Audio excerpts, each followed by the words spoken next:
So you want to become smart. In most of the world, you're told that it takes 12 years of school, plus 4 years of college, plus 6 years of graduate school to become smart. But what you actually become is homeless. That's not even a joke. But on the bright side, when you make a Reddit post about how you can't get a job, you can do it in perfect English. If you haven't guessed by the title, becoming smart is actually very easy. Even if you think your genetics make you dumb, if you compare yourself to every other animal, you're actually pretty overpowered. When people like you and me say we want to get smarter, it means a bunch of things. We want to learn useful skills, ideally skills that make money. We want to be good at solving problems, hopefully for money. We want to get better grades and learn difficult subjects to make more money, and also to flex on people. And lastly, we want to sound smart in conversation, just enough so people respect you, but not too much to the point where people think you're a nerd. The problem is, most advice on the internet is so vague and philosophical that even if it works, the only people who could actually follow it are Oprah and Socrates. And if you instead look for specific advice that you can actually try right now, this is what you get. Eat blueberries cause they're brain food. Drink black coffee. Exercise. Sleep more. Take IQ tests. Listen to classical music. These things sound good, but at some point you have to, actually learn stuff. Besides, even in the past, there have been some geniuses who've spent the whole day sitting at a desk, getting 2 to 4 hours of sleep a day. So what can you actually do to get smarter that's not just the same 6 brain hacks from a Facebook post copied and pasted from a WikiHow article inspired by a quote spray painted on a New York subway wall? The main thing you need to do is read. What kind of reading? It depends. Fiction is good for learning to read faster, and it gives you a better vocabulary. Also, if you read a lot of dialogue, it makes you feel like you have friends. But most people go straight for nonfiction, which indeed is the key to being able to casually drop interesting knowledge in conversations. For example, just by reading this book, you can come off to anyone in conversation as someone who knows history. The key is to not be obnoxious about it.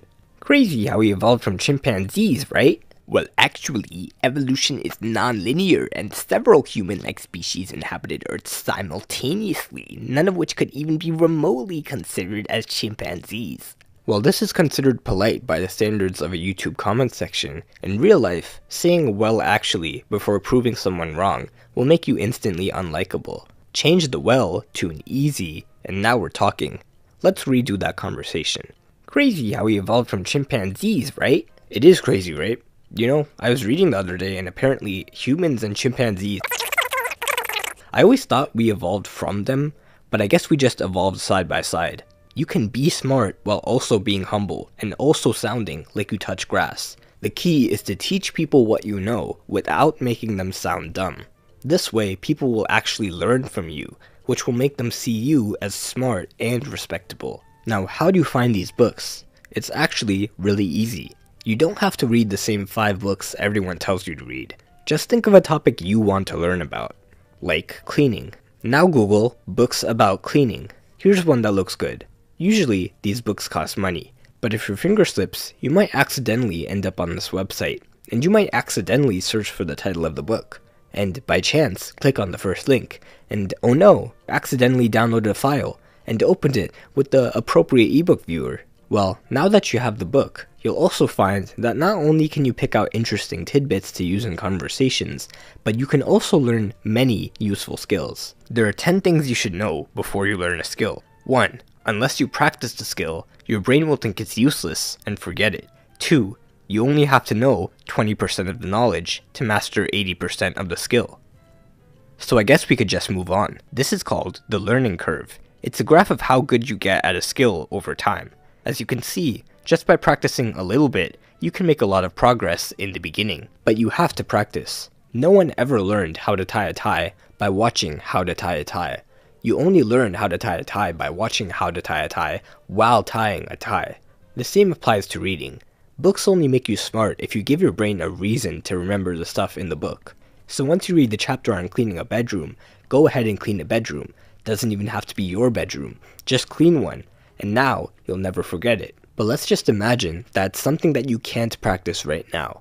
Like, imagine you're reading a book about cars, and then you see this diagram of how to jumpstart a dead car with a good car.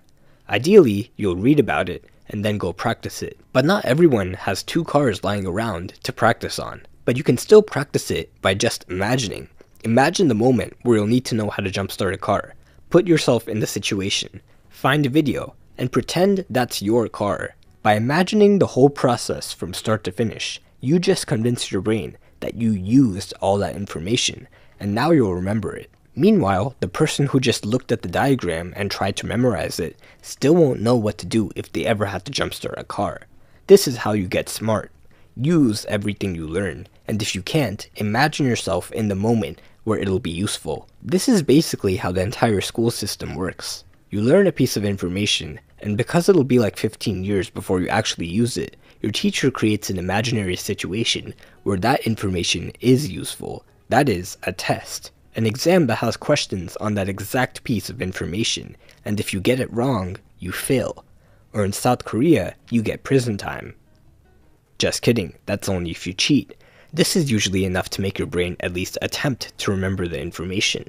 The only problem is, once the test is over, your brain says it's not useful anymore, and you forget it. Some people think repetition, or spaced repetition, or studying in intervals, or mind mapping will help them get better grades and learn faster. But in reality, doing practice questions will give you the most results, because they simulate the actual situation in which you'll need to use what you learned.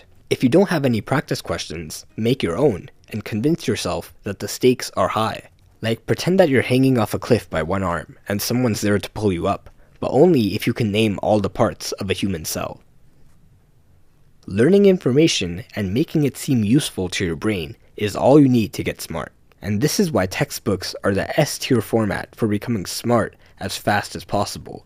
There's no fluff, no hand-holding, no distractions, just pure information, and a bunch of practice questions. And if you can't solve them, you have to flip all the way to page XXXVVIII in the appendix to get help.